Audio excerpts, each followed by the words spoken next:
Welcome to my program, Colonel Rob Manis. You have had quite an interesting life and a distinguished military career. I have many questions for you, especially about the current polls that shows varying levels of support for former President Trump and President Biden. How much weight do you think should be given to these polls at this stage of the campaign? Well, the last few election cycles, presidential years especially, the polling has not been very accurate. Now, there are always one or two or three that end up being fairly accurate after the election's over with, and you can look back at it, but it's very difficult to tell Mm. just how accurate it is. But what I look at for polling purposes is trends. So we've had a lot of polling over the last 8 months, and it's trending towards President Trump is ahead, especially in the swing states, the battleground states so called, and Biden's usually down between 2 and 6 points, depending on which state you're looking at. Yeah. So that's significant because in 2020, President Trump never led in a poll against Biden in a head-to-head in the swing states. Never did. What factors, in your opinion, do you believe could significantly shift public opinion before the election? Well, I think opinions are pretty well set. There are very few in the undivided category, and the driver behind that really is the lawfare that the Biden administration and the Democrat Party is using against President Trump. Every time they indict him, his polling numbers go up. Mm. Uh, this sham trial that happened in New York City, where he, was convicted by a rigged jury of 34 felony counts on a rigged charge. Uh, Mhm. I think the American people see through that for what it is, Mm. and his polling numbers went up. I think Biden had a little bit of a bounce after that by a point or so, but it dropped very quickly Mhm. back down to where things were sitting. Like I said before, President Trump's ahead anywhere between 2 and 6 points, depending on which Mhm. poll you're looking at and which battleground state you're seeing. Let's talk about inflation. What are the key differences between Trump's and Biden's economic policies? What is your approach in inflation and economic growth? Well, when Mr. Trump left office, a hamburger at McDonald's, a cheeseburger cost about $1. And today it's $3.09 or 10 cents, depending on which burger place you look at. That's a 200% increase in food prices. And the administration can put all the propaganda messaging out at once that inflation is under control. But Mm. when the American citizen is looking at a 200% increase in something like a cheeseburger, and they're literally making choices. And I'm talking about average Americans now that make less than $150,000 a year combined incomes with an average family of four. And they're having to literally choose between how much groceries they buy and how much gas they put in their car.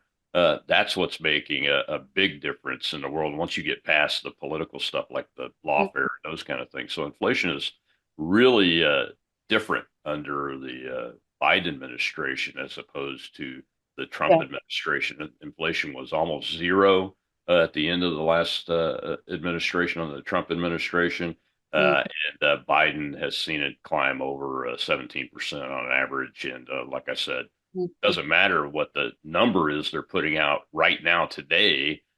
Food prices have increased, 200% in Mm. some cases. So that's a big deal, and that's going to hurt Joe Biden all the way into election day Yeah. and continue. So, Another factor that affects the elections is immigration. It remains a contentious topic. How do you evaluate the immigration policies and who will better secure the borders while addressing the status of undocumented immigrants? well, Americans like to see the law applied equally. That's why we fought a civil war. That's why we ended up with this thing called the 14th Amendment that guarantees equal application of the law. And Joe Biden eliminated every single policy that President Trump had in place. He had the border situation under control at the end of his administration, but on the first day of the Biden administration, he eliminated all those policies through one executive order. I think he ended 57 different policies on that first day, Mm. and they were all aimed at securing the southern border. So that opened the border up. There's been more than 12 million people come across the border illegally, and even has an app now called the Customs and Border Patrol One app that you can apply for asylum. And these are not traditional asylum seekers trying to escape Soviet communism or Chinese communism. They're saying they want to escape poverty. Well, that's not a reason for asylum legally in this country. But they're able to file this over this one app and actually get funding to fly into the country from the United States government. So, when average Americans see that and they see the impact of what this is happening with these 12 million illegals, because look, as President Trump has always said, they're not always sending their best. And when you Yeah. combine that with the Mexican drug cartels controlling the flow of people coming into large portions of the country, and the Chinese government is involved, the drug trade is involved with the huge numbers of fentanyl deaths that happen in the country every year. Almost 100,000 Americans, most of them young people, are dying from fentanyl, and it's all coming across the Mm. southern border because it's open. And not to mention that, but Black Americans' real wages had risen for the first time since we had begun recording it in the Trump administration. They've now dropped again. Mm. Hispanic Americans, same thing. With all these illegals coming in, they're willing to work for a lot less wages. So real wages have dropped. And then you combine that with the inflation rates. And even if wages have technically increased, Mm. inflation is outpacing it by about 4 or 5%, depending on which number you look at. So really, they have decreased by 4 or 5% because of This is hurting the economic. American economy, and we discovered some ISIS members that they are crossing the borders, considering the growing influence of China. What do you think about handling economic and political relations with China between the two candidates?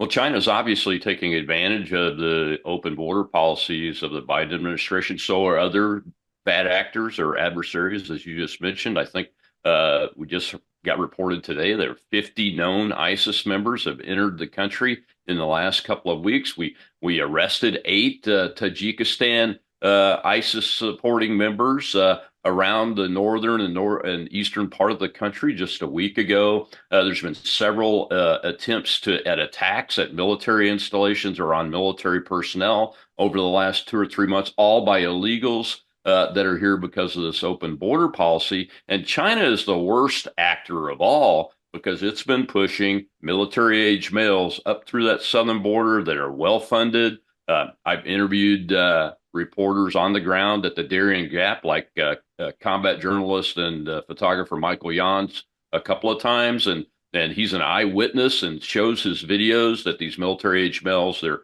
well dressed, they're well equipped, which means they're well funded. They have no problems getting up here. They have no problems getting into the country itself. So when you have somewhere between 75 and over 100,000 military age males from the Chinese Communist Party, those are more than likely attached to some type of People's Liberation Army, the Chinese Army's and military forces organization, that we're in big trouble if Yeah. something like a shooting war happens because of where we're at from the perspective of national security right now. And a lot of folks predicting that we are on the brink of World War III because of all these Yeah. poor decisions in Europe and the Middle East Yeah.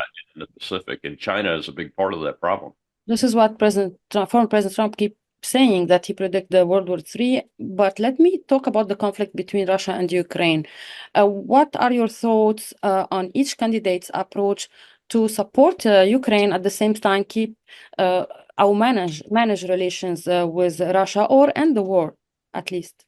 Look, I think most Americans support Ukrainians' rights to defend themselves. It was wrong for Russia to implement combat action again in Ukraine. But, Russia is a nation, and nations act in their own vital national interest. And unfortunately, Ukraine's border has never been in the United States' vital national interest. So, again, most Americans, while we support Ukrainians' right to defend themselves, we don't support America or NATO's heavy involvement that it has caused not only the war to continue as it is, but we could go back to the beginning of this war, and even before that, even before Russia invaded Crimea, and even before that, when America conducted what's called a color revolution and replaced the leadership of Ukraine that was leaning towards Russia with leaning towards the West leadership But they're all just as corrupt. Ukraine's one of the if is the most corrupt country in the world, from what I understand, and that's the problem. Is Mm. the United States has created this perception that we are being aggressive towards Russia itself, and so is NATO that has gone along with that. And those actions have led to a lot of these cascading effects. I mean, just this last week, U.S. ATACMS missiles were fired at Crimea and Sevastopol, and it killed civilians, and three of them were children on the beach, injured over 150, and it's a cluster munition. So that's pretty devastating because the Russians know the United States military is involved in those intelligence collection and targeting decisions. And that was a high risk firing of those missiles when you know you have to plan for them to be shot down. And if you're firing them right over a public beach that has people on it, there's going to be families and civilians present. That was not a good idea. But again, back to my point, those decisions are leading to more and more escalatory actions by Russia instead of what President Trump is advocating for, which is on day one, get Putin and Zelensky to the table and have them negotiate a peace deal. Unfortunately, it's not going to be as good a deal as what the Ukrainians would have had if they'd negotiated the peace deal that was stopped by Boris Johnson when we sent Boris Johnson over from the UK PM, former UK PM, to stop Zelensky from signing the first peace deal just a couple of months after the war started. So it's Mm. unfortunate that's where we're at. But I agree with President Trump. We've got to stop the killing as quickly as possible. Russia has its national security and vital interest reasons for doing what it's doing. And so does Ukraine has a right to defend itself, but the Ukrainians are never going to militarily defeat Russia. We need to get them to the table and stop this killing before it's too late. Yeah, good point. Colonel, the Middle East is still a critical region for the US foreign policy. How do you compare Trump's and Biden's strategies, ideas, or strategic plan in dealing with the key issues, like especially the nuclear program, and achieve stability in the region, and how they should deal with the allies like Saudi Arabia and UAE? Well, when President Trump left office, the Iranians were pretty much strangled, metaphorically, because we had cut off and cut off their economy and put sanctions on them that were working, and they had virtually stopped their steps forward towards a nuclear weapon. Unfortunately, Joe Biden has the opposite approach to that. He went back to the Obama approach, which was open the floodgates, let them know that they can get away with almost whatever they want. And now, once again, we are probably seeing an Iran that is very close, or maybe even has a functioning nuclear weapon that can be delivered accurately. So that's a big problem. And President Trump, again, when you look at the Middle East abroad, implemented the Abraham Accords. At the time he left office, peace was breaking out in all the unlikely places, Mhm.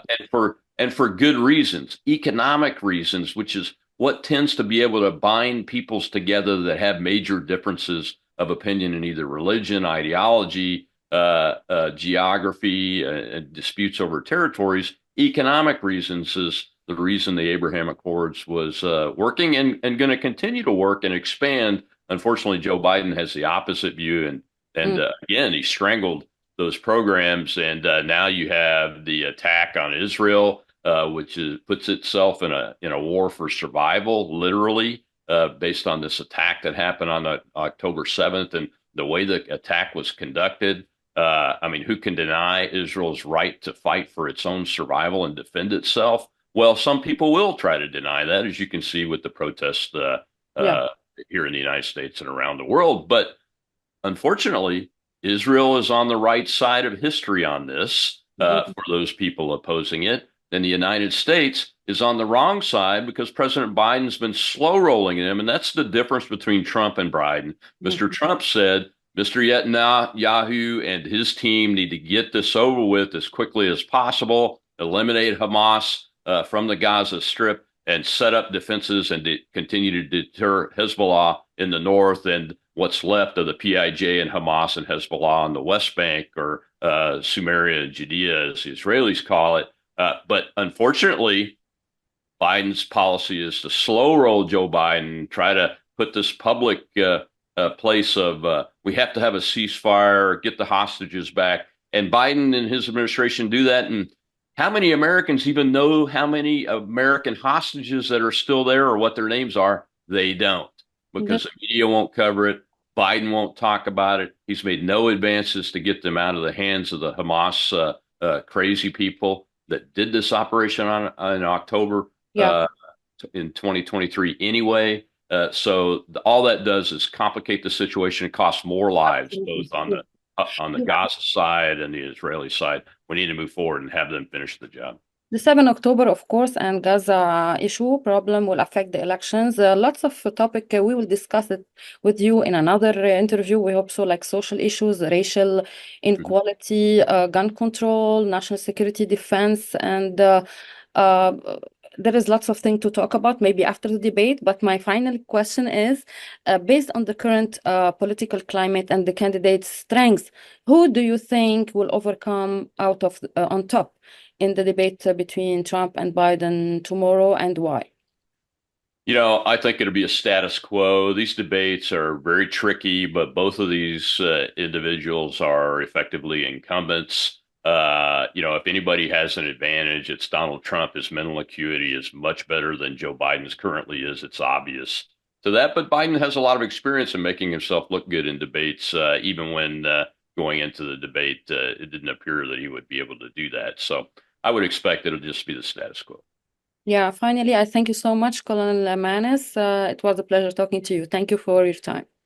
Thank you, Maria. Hey, Maria Maloof here.